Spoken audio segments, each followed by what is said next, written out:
आज Doubtnut app download करें। Doubtnut पर अपने सभी गणित, रसायन विज्ञान, भौतिक विज्ञान और जीव विज्ञान के डाउट्स का करो सफाया। बस प्रश्न की फोटो खींचो, एक ही प्रश्न को क्रॉप करो और तुरंत वीडियो सोल्यूशन पाओ। अभी डाउनलोड करें। हेलो दोस्तों, आपका प्रश्न है एक अभिक्रिया के लिए एंथैल्पी परिवर्तन का मान निर्भर नहीं करता। पहले विकल्प में दे रखा है क्रिया कारक और क्रिया फलों की भौतिक अवस्था पर। दूसरे विकल्प में दे रखा है विभिन्न क्रिया कारकों के लिए समान उत्पाद का प्रयोग करने पर। तीसरे विकल्प में दे रखा है अभिक्रिया के माध्यमिक पदों की प्रकृति पर। चौथे विकल्प में दे रखा है प्रयुक्त पदार्थ के प्रारंभिक और अंतिम ताप में अंतर पर।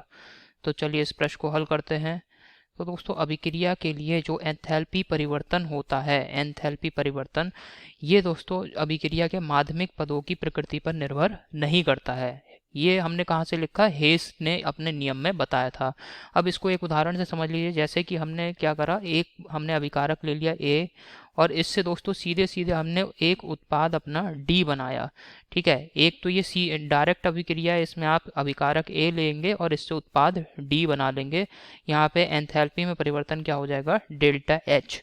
ठीक है, परंतु दूसरा तरीका क्या है कि इसी अभिक्रिया को आप कई सारे पदों में हल करें, कई सारे पदों में इस अभिक्रिया को कराएं। जैसे अभिकारक ए लिया, फिर इससे हमने पहले उत्पाद बी बनाया, तो यहाँ पे एंथैल्पी परिवर्तन डेल्टा एच वन हो गया। फिर हमने क्या करा, उत्पाद बी को अभिकारक की तरह प्रयोग करा, उत्पाद सी बनाया, यहाँ पे एंथैल्पी परिवर्तन डेल्टा एच टू हो गया। फिर हमने क्या करा, जो उत्पाद सी है हमारा, इससे फिर इसे हमने अभिकारक की तरह प्रयोग करा, इससे उत्पाद बना लिया डी, तो यहाँ पे एंथैल्पी परिवर्तन डेल्टा एच थ्री हो गया।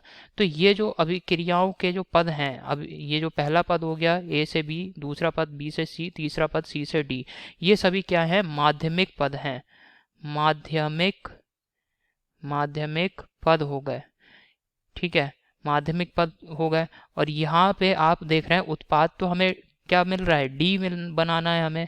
तो यहाँ पे जो एंथैल्पी परिवर्तन है इन माध्यमिक परिवर्तनों के लिए, माध्यमिक जो अभिक्रिया हैं इनके लिए, इन सभी का योगफल जो होगा delta H one plus delta H two plus delta H three, ये योगफल दोस्तों हमेशा डेल्टा एच के बराबर ही होगा।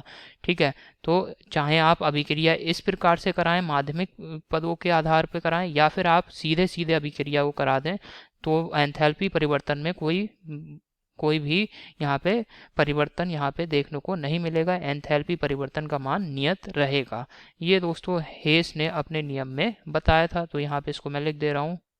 हेस के नियम के अनुसार एक अभिक्रिया के लिए एंथैल्पी परिवर्तन माध्यमिक अभिक्रिया